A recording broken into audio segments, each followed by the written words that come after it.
President Xi Jinping met with former Philippine President Duterte at the Diaoyutai State Guest House in Beijing today. And during their meeting, Chinese president spoke highly of Mr. Duterte's contribution to improving China-Philippine ties and bringing the bilateral relations back on its track, which, as President Xi put it, is in line with the interests of people in the Philippines. And President Xi also pointed out that China pursues the concept of neighborhood diplomacy based on. Magandang araw mga kaibigan.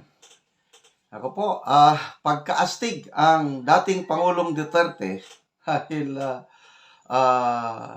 nakipagpulong sa second most powerful president in the world, President Xi of China. So personally ako, nabigla ako nito eh. Hindi ko akalain na magmi-meeting. So ang unang tanong dyan is, who initiated the meeting? Was it President Duterte na namasyal lang sa Beijing? O inimbitahan siya ng China na magpunta doon? Ano sa tingin niyo? To me, ano na ang presidente, dating Pangulo, medyo mahina na siya, may sakit. Nakalimutan ko yung term. Kung mapansin nyo, may hawak siya na tinignan kong maigi yung footage. May hawak siyang cane o tungkod kasi mahina na siya. Last time na in-interview siya ni Pastor Kibuloy sa programa na Gikan sa Masa para sa Masa, kahit yung mineral water bottle, mahirapan na si Pangulong Duterte sa pag-open. So, mahina. So, to me, hindi ito initiative ni Tatay Digong. Inimbita siya ng China for purpose. May malalim na dahilan bakit siya inimbita doon. So, yun ang una kong basa niyan.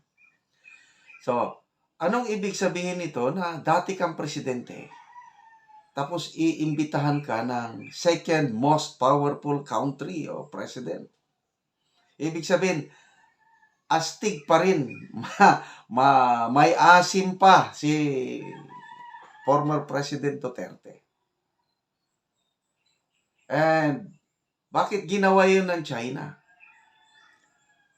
Sa tingin ko, hindi na maligaya ang China sa foreign policy ng PBBM admin. Kasi very clear na ang kinikilingan ng administrasyon ni PBBM is US. Although sinasabi ng presidente natin ngayon na ang foreign policy niya is enemy to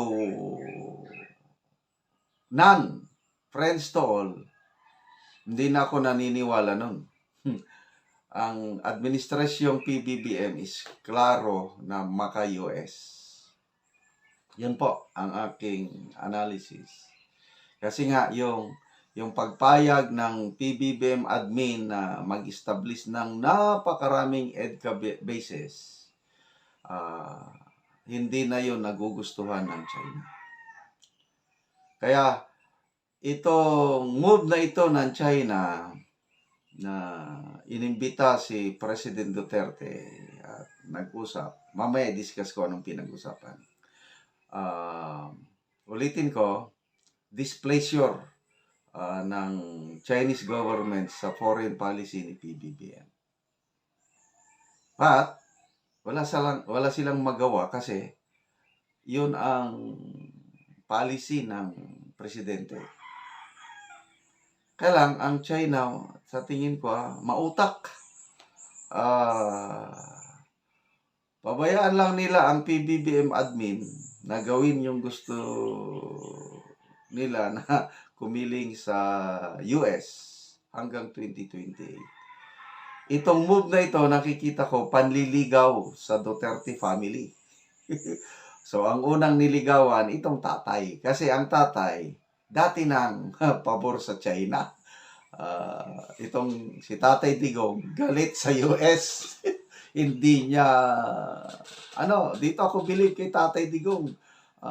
very frank, honest. Pag galit siya talaga. I do not need you. Mga Amerikano, laya sa aming bansa. Ganun siya, ayaw niya. So, yung displeasure ni President Duterte sa EDCA basis, sinasabi niya, delikado tayo. Yon. Without stand, prinsipyo ng dating presidente, sinakayan na yun ng China. Kaya mautak itong China eh. Bita. After 2028, pag alis ng PBBM, sino ang pagpresidente? Di ba? Duterte na naman. Yun na, yung ligawan. So, ngayon, sa ligawan, pabor ang US dahil nakuha nila ang simpatya ni PBBM. By 2028, sigurado na Inday Duterte ang magpresidente. Okay, so baka magbago ang ihip ng hangin. So ito na ngayon, so yung labanan, geopolitics, nagsisimula na. Yun ang basa ko niyan. At nakakatuwa, nakaka-excite na talagang may asim pa rin, may influence pa rin si Tatay Digong. So anong pinag-usapan? Palagay ko, one-on-one meeting yan ang pinag-usapan. Yan na, yung mga EDCA bases na madadamay ang Pilipinas dahil sa EDCA bases na yan. Lalo na yung nasa Cagayan at nasa Isabela. So, I believe yun ang pinag-usapan. Kung paano ma-neutralize, I don't know. So, ang another question dyan is, si Vice President Inday Sara, pag presidente niya, ano kaya ang kikilingan niya? Katulad ba siya ni dating Pangulong Duterte na klaro, pumabor sa China? O susunod sa apak ni PBBM na klaro, susuporta sa US? Pag upo ni President Inday Sara, ano kayang mangyayari sa mga EDCA bases na yan? So, yun ang tingin ko na pinag-usapan na. Pinag-usapan na ni President Xi at ni President Duterte. Preparasyon for 2028 na sakaling magbago pa ang hangin. Okay, panoorin natin ang buong report ng SMNI, yung kaganapan sa meeting ni President Xi and former President Duterte. Moments ago, Chinese President Xi Jinping met with former Philippine President Rodrigo Roa Duterte at the Jiaoyutai State Guest House in Beijing. Our partner Zhang Chunying from CGTN will give us a live update from Beijing, China. Chunying, good evening. Good evening. It's my great pleasure. Well, as you just mentioned, President Xi Jinping met with former Philippine President Duterte at the Diaoyutai State Guest House in Beijing today. And during their meeting, Chinese president spoke highly of Mr. Duterte's contribution to improving China-Philippine ties and bringing the bilateral relations back on its track, which, as President Xi put it, is in line with the interests of people in the Philippines. And President Xi also pointed out that China pursues the concept of neighborhood diplomacy based on amity, sincerity, mutual benefit, and inclusiveness, and has always insisted on building friendship and partnership with its neighbors, and that China has always attached importance to China-Philippines relations. And President Xi also expressed his willingness to work with the Philippines to promote the steady and long-term development of the bilateral ties.